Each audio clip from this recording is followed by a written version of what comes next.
Welcome to NTD News. I'm Holly Kellum. Here are today's top stories. Secretary of State Mike Pompeo in Israel today, emphasizing U.S.-Israeli efforts to counter Iran. Topics include how to ensure stability in the Middle East. Shelling and gunfire still heard in one Syrian border town despite the ceasefire deal agreed to by Turkey and the U.S. But Syrian residents remain hopeful. NBA commissioner commenting on relations between the league and China says despite growing pressure from China, the NBA continues to support freedom of speech. And Britain's exit from the EU hanging in the balance as Prime Minister Boris Johnson scrambles to find enough support for his Brexit deal.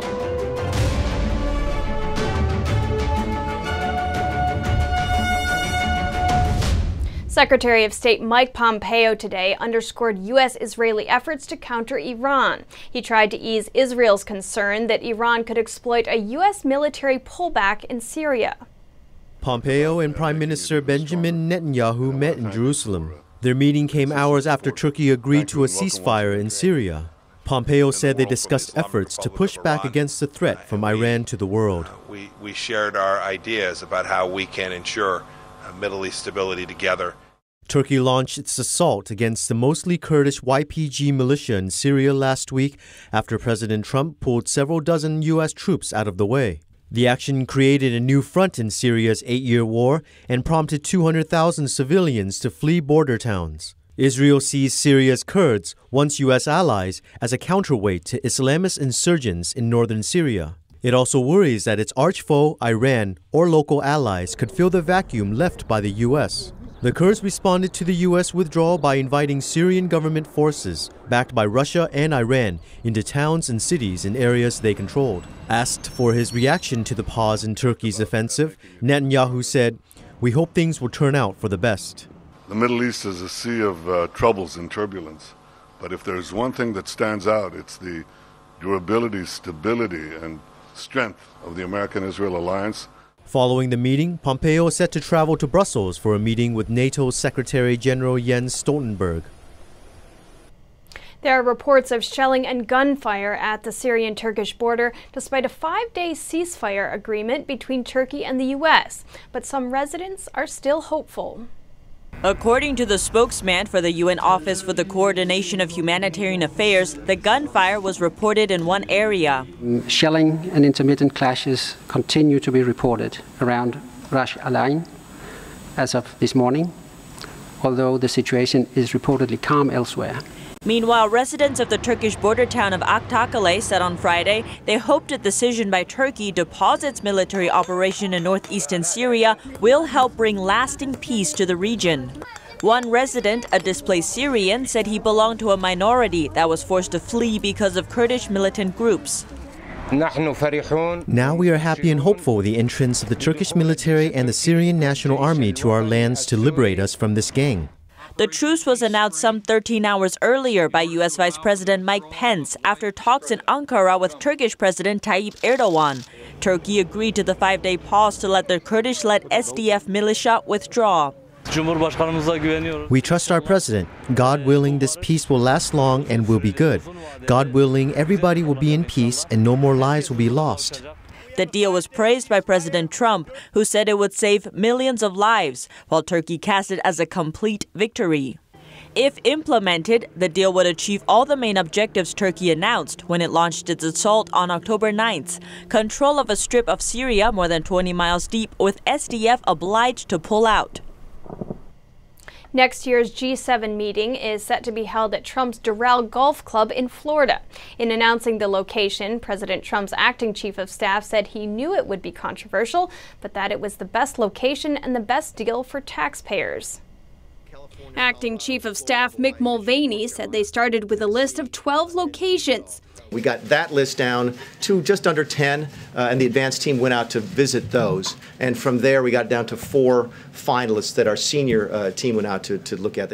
And then whittled it down to Trump National Doral Golf Club in Miami. That Doral was by far and away far and away the best physical facility for this meeting. He said the delegations from all the G7 countries will be able to stay at the club. Other factors they considered were its proximity to airports, helicopter landing pads, medical facilities, and whether it had the right kinds of rooms for meetings and other events. He didn't know the final cost, but says hosting it there would save taxpayers compared to other places they looked at. There was one of the ones I saw was it was almost half as much here. I don't want to butcher the numbers, but it was millions of dollars cheaper by doing it at Doral than it was at another facility. That, he says, is because they are getting it at cost, not free, but the golf club won't be making a profit from the event. The Emoluments Clause of the Constitution says federal employees and politicians, including the president, cannot accept anything of value from foreign governments. Mulvaney argued using Doral won't violate the Emoluments Clause. I think the president has pretty much made it very clear since he's got here that he doesn't profit from being here. He has no interest in profit from being here. It's one of the reasons that he's not taken a salary since he's been here, is given that salary to charity. As to whether he might profit later on from increased brand recognition, Mulvaney shrugged the suggestion off. Donald Trump's brand is probably strong enough as it is, and he doesn't need any more help on that. This is not like it's the most recognizable name in the English language and probably around the world right now. The G7 summit is a time for world leaders from 7 countries to discuss global issues. Mulvaney said this year's focus will be on growing markets around the world. So taking a lot of what we have been doing here domestically with such success and trying to encourage the rest of the world to get on board. The summit will be held June 10th through the 12th. Holly Kellum, NTD News. U.S. Energy Secretary Rick Perry announced yesterday he will be stepping down at the end of the year. Perry, the former governor of Texas, didn't give a reason for his departure, but President Trump said yesterday Perry had told him 6 months ago he was planning to step down. Trump called him a talented governor and energy secretary and said the department has far progressed since Perry took office in March 2017. He is leaving as House Democrats seek information from him on Trump's request to Ukraine, which has become the focus of their impeachment inquiry. They have already subpoenaed him for documents which are due today. NBA Commissioner Adam Silver says that Chinese officials asked him to fire Rockets general manager Daryl Morey after Morey voiced support for Hong Kong's pro-democracy protesters earlier this month. Silver was speaking at an event organized by Time magazine on Thursday when he discussed the ongoing situation between China and the league. He said the Chinese regime asked them to fire Morey, but they refused, saying they wouldn't even take disciplinary action against him. Silver reiterated the league's commitment to supporting freedom of speech, despite the financial problems they face in China.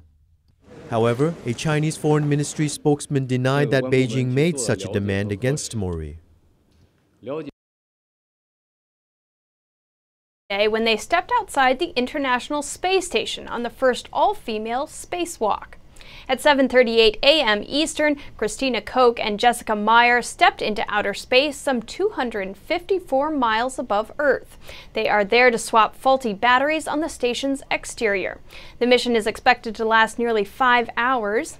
Since 2000, astronauts have tallied 221 maintenance spacewalks, 43 of which included women.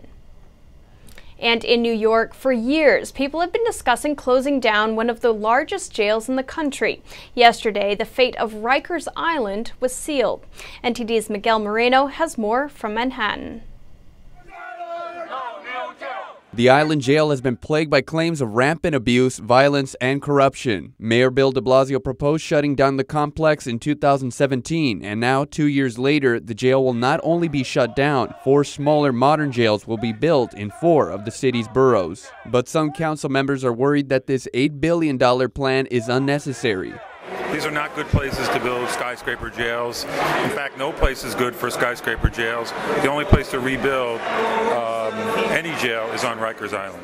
As to why Rikers isn't being improved, Holden said it's considered a stain on the city. Meanwhile, the city's plan says the jails are outdated and that the closer inmates are to their families, the better. The president of the Chinese American Citizens Alliance of Greater New York thinks otherwise. She said that demolition of the old jail will hurt those in the neighborhood.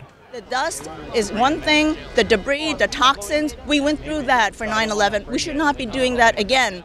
Council Minority Leader Stephen Mateo said in a statement that the plan is costly but also dangerous as it means to reduce the jail population, potentially releasing dangerous inmates onto the street. Rikers holds a maximum of 15,000 inmates. By 2026, the city plans to reduce its 7,000 inmate population to 3,300. So there ends the debate on Rikers Island. 4 jails will now be erected in Manhattan, Bronx, Brooklyn, and Queens, except Staten Island.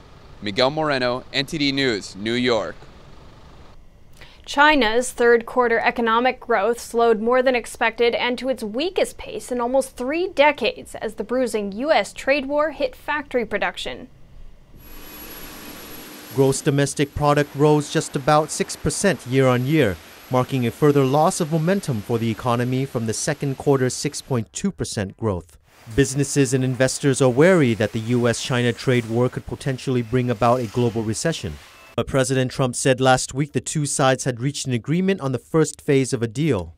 He added that a tariff hike was suspended, even as officials said much work is still needed to be done. China has already been previously accused of making up GDP numbers to save face. Even Premier Li Keqiang once said the numbers were man-made.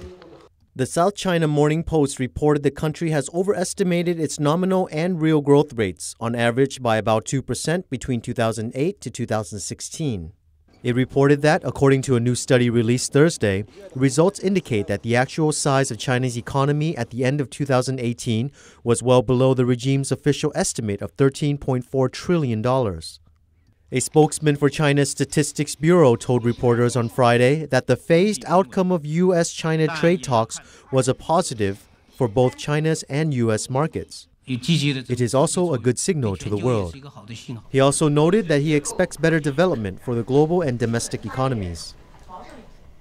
More parents and guardians in the U.S. are getting vaccine exemptions for their kindergarten-age kids. The CDC says in recent years, the rate of young children not receiving vaccinations against certain diseases has gone up. For this school year, kindergartners with an exemption from 1 or more required vaccines was 2.5%. That's a slight increase from 2.3% during the previous school year and 2.1% the year prior.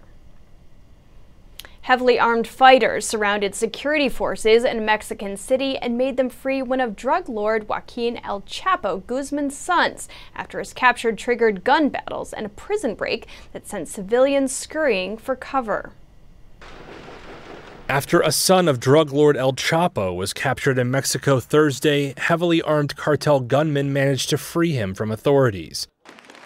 Gunfire roared through the city of Culiacan, with chaotic gun battles in broad daylight. Scores of fighters swarmed through the city, set fire to cars, and engaged in shootouts with police and the military. Officials told local TV that a number of people were killed and several were injured. Mexico's security minister Alfonso Durazo says gunmen overwhelmed security forces, and they gave up Ovidio Guzman to prevent loss of life. A force of 30 National Guard militarized police were conducting a routine patrol when they were attacked from a home. Patrol personnel repelled the assault and took control of the house, locating 4 occupants inside. At this time, one of them was identified as Ovidio Guzman Lopez.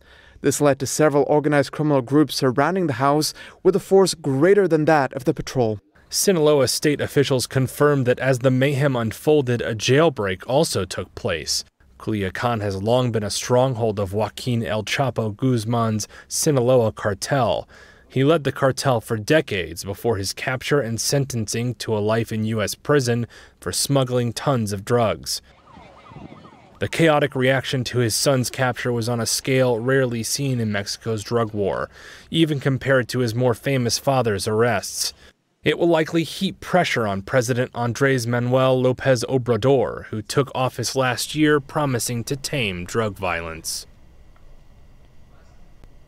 Pro-democracy protests continued in Hong Kong today. Medical practitioners staged a sit-in to protest their discontent with an incident of police intimidation in a hospital. Local media reported that a male officer entered a maternity ward at a Hong Kong hospital last week. He reportedly entered while a 9-month pregnant woman was undressed and being checked. Doctors and nurses say they want police to update their guidelines to make sure this doesn't happen again. Some policemen with all the gears and guns with them. They entered our hospital in a clinical area, which we are quite fear that it would affect our care to our patient and also the relatives. This time it happened here. Next time it could happen anywhere in Hong Kong, any hospital. And we never accept all this happen to our people. We want Hong Kong citizens to believe in us, believe all our healthcare professionals to help them and to protect them. Earlier, residents took to the streets carrying a giant yellow banner that read "Citizens cover their faces, Carrie Lam covers her heart." They're referring to Hong Kong's chief executive, who is backed by the communist mainland. Hundreds of students also attended a rally at the University of Hong Kong to condemn what they called police brutality against protesters. Hong Kongers are preparing for a weekend of demonstrations. Organizers are calling for a 25-mile human chain at major subway lines on Friday night. They're calling for people to wear masks in defiance of Carrie Lam's unpopular anti-mask law. Up next, amid protests rocking the streets of Barcelona, a former Catalonian president has turned himself into Brussels police. Find out his reasons why, that and more after the break.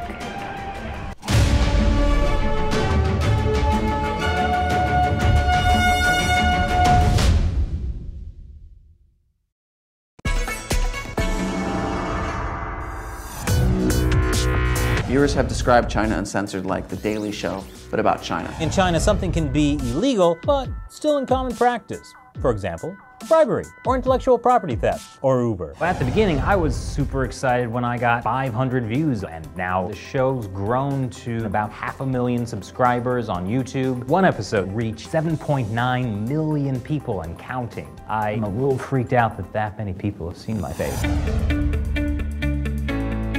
Hey, have you heard of China Uncensored? It's starring me. It's more and more obvious that China is having a major influence on the US. Hey, have you heard of China Uncensored? 中国揭秘. In 5 years, I see China Uncensored as the only show on TV or the internet. It will be the sole source of edutainment worldwide. Have you heard of China Uncensored? Yeah, I have. You actually have? He's heard of China Uncensored. I love China Uncensored.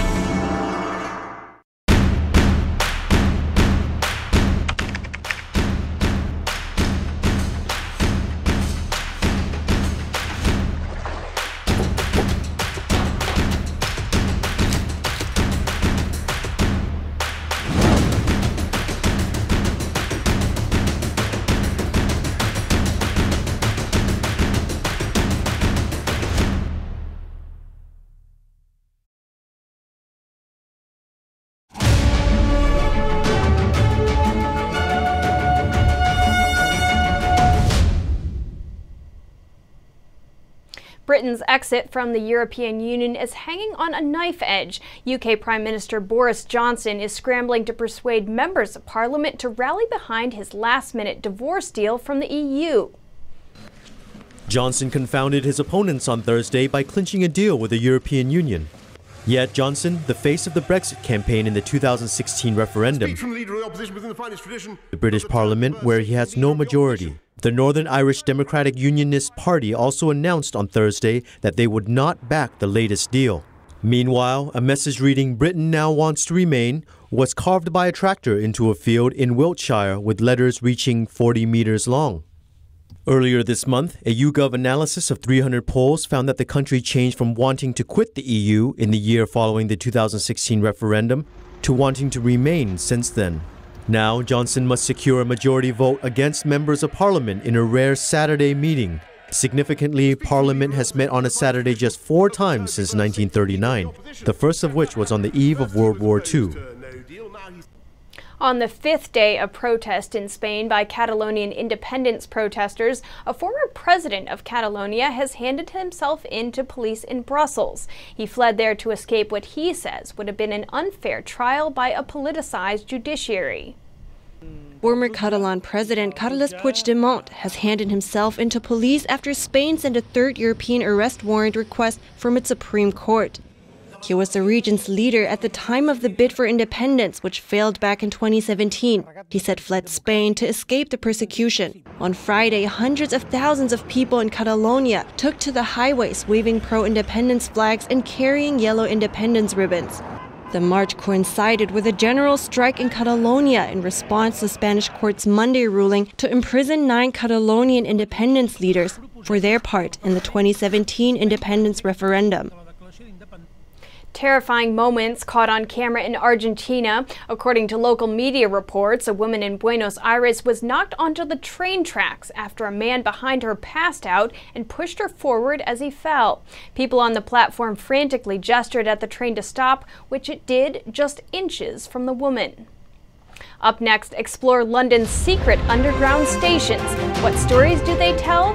That and more after the break.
Our investigative reporters at the Epoch Times have spent 18 months uncovering the biggest political scandal in modern history.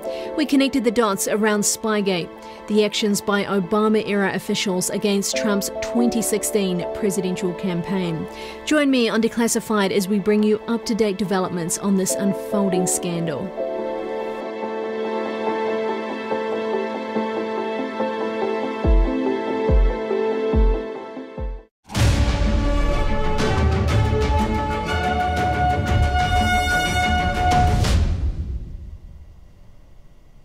Beneath London's busy streets is the world's oldest underground system, including an abandoned underworld of disused stations. NTD's Jane Werrell has more. The Underground, a symbol of London and part of daily life. But not far from these passengers is a world of disused stations. This exhibition explores those abandoned spaces and the stories that bring them to life. The newly installed wireless radio. Here is a recreation of the secret underground space where Winston Churchill died during the height of the Blitz in the Second World War at Down Street Station. How the disused tube served the nation in its time of need, and to recreate the space accurately with the sights, the sounds, and the feel of the space has been really satisfying. Londoners flocked to the tube for shelter during both the First and Second World Wars, sleeping in harsh, crowded conditions. About 2,000 staff, mostly women, worked in this secret underground factory which made aircraft parts for the Royal Air Force during the Second World War. Visitors can play the role of a wartime telephone operator. But more recently, disused stations have found fame on the big screen, like in the 2005 film V for Vendetta. It's no wonder that people can kind of construct all kinds of stories about, kind of science fiction and horror stories that are to do with the tube, because it's a kind of odd environment, and it's almost a kind of parallel world. The current system has origins dating back to 1863 with the Metropolitan line. City Holloway organises tour groups to visit London's hidden underground stations. Look around a little bit. Think, some of the stations that you go through every day were built in the early 1900s. They were built by hand, with men with picks and shovels, digging them out. So under that shaft or behind that locked door that commuters walk past every day, there might be more history than meets the eye. Jane Werrell, NTD News, London. Up next, see the colors and textures of this year's Mercedes-Benz fashion show in Moscow. Our correspondent on site. What inspired the collection? Find out when we return.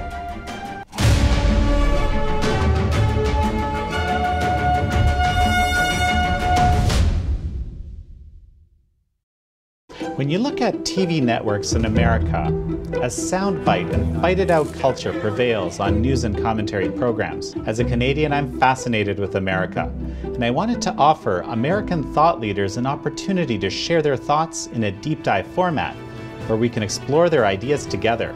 And so American Thought Leaders was born. The world's most brilliant thinkers believed that open discourse was the key to greatness. However, all around the world, we see that discourse is being stifled, and political agendas have subverted media. The Epoch Times launched its Global Thought Leaders program to bring back this great tradition of free thought. As the host of American Thought Leaders, every week I interview some of the most intriguing minds on the most pressing issues of our time. Be sure to check out our new episodes every week.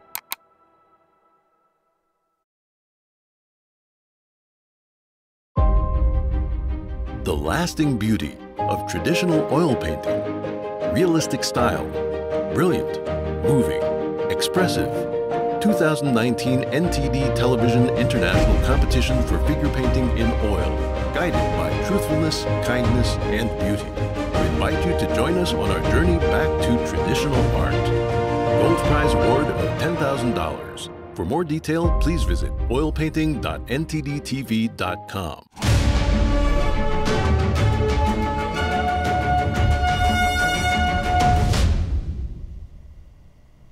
Mercedes-Benz Fashion Week is on in Moscow, and our Russia correspondent takes us there to see the colors, texture, and inspiration behind the designs.